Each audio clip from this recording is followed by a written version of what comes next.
बिस्मिल्लाहिर्रहमानिर्रहीम। अस्सलाम वालेकुम नाज़रीन किराम, मैं मरियम शेख। नाज़रीन किराम, पहले मैंने एक वीडियो इस पर प्रॉपर शूट की है और यह मकबूल जान की गिरफ्तारी को लेकर, आफ्ताब इकबाल की गिरफ्तारी को लेकर, क्योंकि आपको भी पता है इंटरनेट के बहुत सारे मसाइल जो हैं वो चल रहे हैं, जिसकी वजह से बहुत सारी प्रॉब्लम्स आ रही हैं। खैर, मैं अपनी वीडियो का जो सेकंड पार्ट है वो भी आपके साथ शेयर कर लेती हूँ कि आफ्ताब इकबाल से जब पूछा गया कि उनके साथ किस तरह का बर्ताव जो है वो अपनाया गया, उनके साथ क्या किया गया, क्या नहीं किया गया, जिस पर उन्होंने कहा कि जनाब मेरी आंखों पर पट्टी बांधी और मुंह पर काले रंग की कोई बास्केट या बोरी नुमा चीज मेरे मुंह पर चढ़ा दी गई।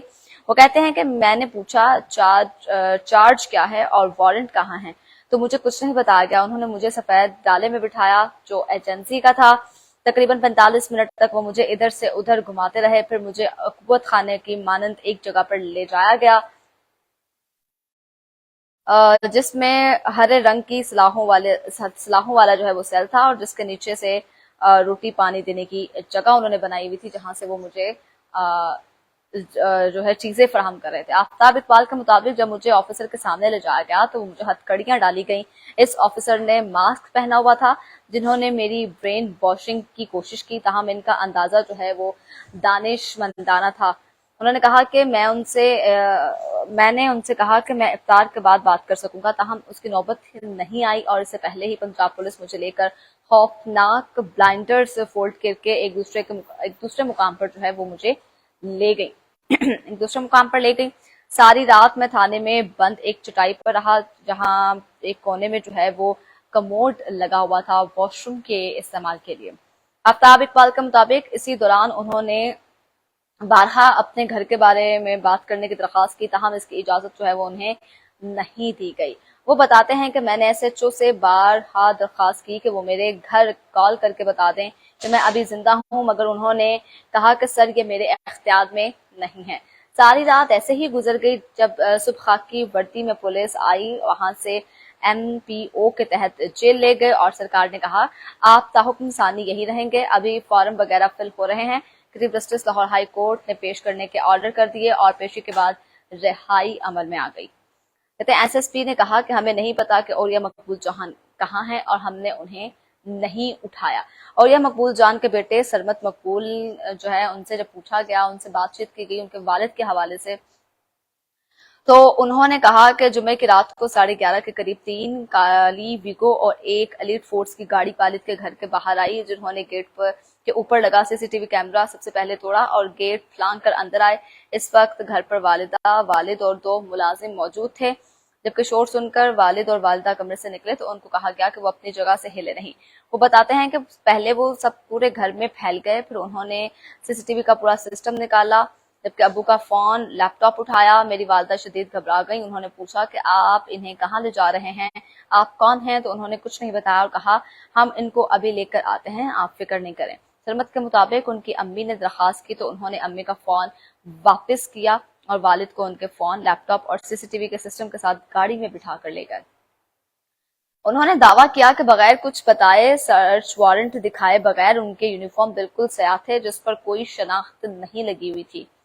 सलमत इसी दिन दुबई में थे। अगले दिन उन्होंने पाकिस्तान पहुंचकर स्नेचर के रोज जो है पटिशन दायर की, जिसके बाद पीर के रोज केस की समाप्त हुई। सरमत के मुताबिक जस्टिस आलिया नीलम ने औरिया मकबूल जान को 2 बजे पेश करने का हुक्म दिया। 2 बजे जब सरमत अदालत पहुंचे तो वहां आईजी पंजाब और एसएसपी मौजूद थे।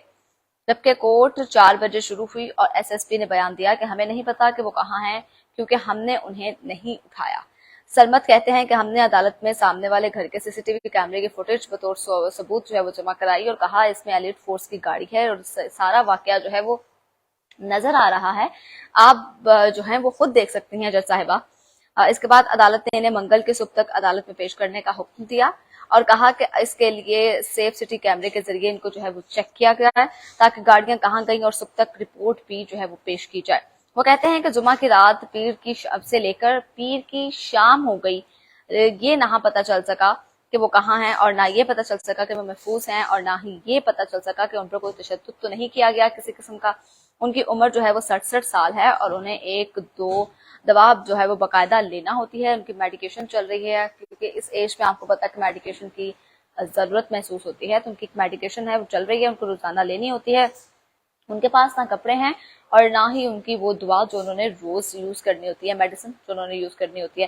ہمیں کچھ نہیں پتا، نہ ہی کوئی بتانے کو تیار ہے. اولیاء مقبول جان کی بازیابی سے متعلق درخواست کی سماعت لاہور ہائی کورٹ میں منگل کو ہوگی. جبکہ آپ کو یہ بھی بتائیں کہ ڈی پی او سے کہا کہ عمران ریاض کو ڈھونڈنے کے لیے ایجنسیز کی مدد کی جائے. عمران خان ریاض جو ہیں وہ بھی غائب ہیں، لاپتہ ہے. ان کی بازیابی کے لیے باقاعدہ طور پر احتجاجی مظاہرے کیے جا رہے ہیں پریس کلب کے باہر، اسلام آباد کے پریس کلب کے باہر، لیکن تاحال ان کا نہیں پتہ چل سکا، کوئی ان کی خیر خبر جو ہے وہ موصول نہیں ہو رہی. جناب عمران خان کی گرفتاری کے اگلے ہی روز ملک میں یوٹیوب سے شہرت پانے والے صحافی عمران خان ریاض جو ہیں ان کو سیالکوٹ ایئرپورٹ سے گرفتار کیے جانے کی خبریں منظر عام پر آئیں. اس گرفتاری کے بعد عمران ریاض کے وکیل نے ان کی بازیابی کی درخواست دائر کی، جس پر عدالت نے ان کو پیش کرنے کی ہدایت کی، تاہم تاحال انہیں پیش نہیں کیا جا سکا.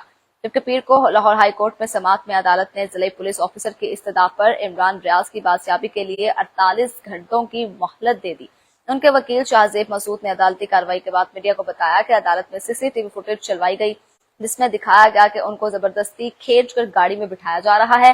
عدالت نے ڈی پی او سے کہا کہ عمران ریاض کو ڈھونڈنے کے لیے ایجنسیز کی مدد لیں اور 48 گھنٹوں میں ان کو پیش کیا جائے.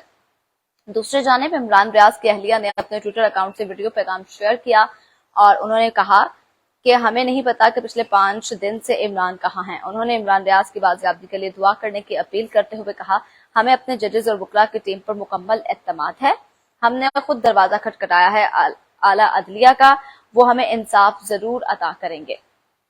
عمران ریاض کی اہلیہ نے کہا کہ اگلے 48 گھنٹے ہمارے لیے بہت اہم ہیں، کیونکہ عدالت نے کہا کہ 48 گھنٹوں میں عمران کو عدالت میں پیش کیا جائے. اللہ کرے وہ ہمارے ساتھ ہوں. تاحال ابھی تک ان کا کوئی بھی پتہ، ان کی خیر خبر جو ہے وہ نہیں مل سکی. کہا جا رہا ہے کہ ان پر بدترین تشدد کیا جا رہا ہے. یہ اطلاعات جو ہے وہ موصول ہو رہی ہیں، سامنے آ رہی ہیں، لیکن ابھی تک ان کو پیش نہیں کیا گیا. کسی قسم کی کوئی کارروائی جو ہے وہ عمل میں نہیں لائی گئی. ادھر مقامی ذرائع ابلاغ کی خبروں کے مطابق پنجاب پولیس نے عمران ریاض کی گمشدگی کا مقدمہ درج کر لیا ہے. صحافیوں کی اس تقسیم کی وجوہات کیا ہیں، کیا ہو سکتی ہیں؟ جناب اولیاء مقبول سابق بیوروکریٹ ہیں اور مختلف ٹی وی شوز میں بطور تجزیہ نگار جو پیش ہوتے ہیں اور اپنا تجزیہ جو ہے وہ ریکارڈ کرواتے ہیں، کیونکہ وہ بہت ایک مقبول شخص ہیں. ان کی مقبولیت میں کوئی کہہ لیں کہ کسی قسم کا شک و شبہ نہیں ہے. جبکہ اولیاء مقبول اپنے پروگرامز میں جن خیالات کا اظہار کرتے رہے، اس کی بنا پر عام تاثر یہ ہے کہ وہ تحریک انصاف کے حامی سمجھے جاتے تھے.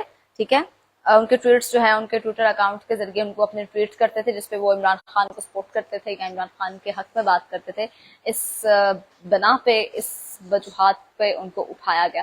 دیکھیں، میں بھی بات کرتی ہوں، آپ بھی بات کرتے ہیں، بہت سارے لوگ بات کرتے ہیں، تو کیا ہر کسی کو اٹھا دیا جائے گا؟ کیا کسی کے پاس رائٹ نہیں ہے کہ وہ آزادانہ جو ہے وہ استعمال کر سکیں، یہ حق استعمال کر سکیں کہ ہم جو ہے وہ کسی کے حق میں بات بھی نہیں کر سکتے؟ جبکہ مریم نواز صاحبہ جو سپیچ انہوں نے کی chief justice of Umar Ata Bandial کو لے کے، اس میں انہوں نے اتنی غلیظ زبان استعمال کی، انہوں نے اتنا کرٹیسائز کیا، اتنا ان کو تنقید کا نشانہ بنایا چیف جسٹس کو، لیکن انہیں نہیں اٹھایا جاتا.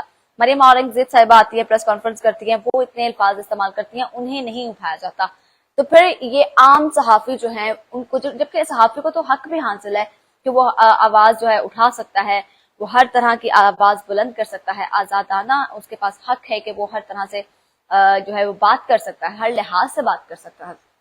جب انہوں نے اداروں کو تنقید کا نشانہ نہیں بنایا، جب انہوں نے ججز پہ کسی قسم کی کوئی بات نہیں کی، جب انہوں نے اسٹیبلشمنٹ پہ کسی قسم کی کوئی بات نہیں کی، تو پھر اس طرح سے ان کی کہہ لیں کہ ان کو اغوا کرنا، ان کو اس طرح سے لے جانا، بالکل ان کو لاپتہ کر دینا، سمجھ نہیں آ رہی، سمجھ سے بالاتر ہے. بالکل اس چیز کی سمجھ نہیں آ رہی کہ ایکچولی یہ کون کروا رہا ہے، کون نہیں کروا رہا، آخر کیوں کروایا جا رہا ہے، یہ لوگ چاہتے کیا ہیں جو یہ سب کچھ کروا رہے ہیں، ان سب کے پیچھے کس کا ہاتھ ہے؟ جناب یوٹیوبر عمران ریاض ماضی میں مختلف ٹی وی چینلز پر پروگرام کرتے رہے اور اپنے پروگرام کے کانٹینٹ کے باعث تحریک انصاف اور فوج مخالف حلقوں میں کافی مقبول سمجھے جاتے ہیں. آفتاب اقبال، عمران ریاض اور اولیاء مقبول کے غائب ہونے کے اطلاع سامنے آنے پر سوشل میڈیا پر جہاں کافی بحث ہوئی، اسی صورتحال میں صحافی تقسیم کی جھلک بھی واضح محسوس کی جا سکتی ہے. اس تقسیم پر تبصرہ کرتے ہوئے صحافی عبد القادر نے لکھا کہ عمران ریاض سے متعلق آنے والی افواہیں تشویشناک ہیں، انہیں وکلا اور خاندان تک فوری رسائی دی جائے. اہل خانہ اور کم عمر بچوں کے لیے مشکل لمحات میں ان کی فوری اور محفوظ واپسی کے لیے دعا گو ہیں. यहाँ सवाल ये पैदा होता है कि आखिर सहाफियों की इस तकसीम की वजूहात क्या हैं। इस हवाले से बात करते हुए सहाफी और तज्जियाकार मजहर अब्बास ने कहा कि इस मामले पर इन्हें मीडिया की तकसीम वाज़ेह दिखाई दे रही है। वो कहते हैं कि इस मामले में मीडिया जो है वो वाज़ेह तकसीम हो चुका है। वो कहते हैं बहुत से दोस्त अगर सहाफियों की बजाय सियासी जमातों के तर्जमान बन जाएं, चाहे मुस्लिम लीग नून हो, पीपल्स पार्टी हो या तहरीक इंसाफ की बात हो, सहाफी अगर सहाफी हदूद अबूर कर जाए तो तकसीम हो जाती है। चैलेंजेस की अपनी तकसीम जो है वो चैनल्स की अपनी तकसीम जो है वो नजर आती है, मीडिया हाउसेस की बाकायदा तौर पे अपनी तकसीम नजर आती है। अब सवाल ये पैदा होता है कि अगर एजेंसियों ने उन्हें गिरफ्तार नहीं किया, अगर उनको अफसरान ने जो है वो नहीं गिरफ्तार किया, तो फिर उनको गिरफ्तार करने के पीछे किसका हाथ है? कौन जो है लोग आते हैं मास्क पहने हुए और इस तरह से घरों से उठा कर ले जाते हैं? आखिर कौन है वो लोग और कौन है इस सब के पीछे? उम्मीद करती हूँ आपको वीडियो पसंद आई होगी। अगली वीडियो तक के लिए अपनी मेजबान मरियम शेख को दीजिए इजाजत। अल्लाह के बाद।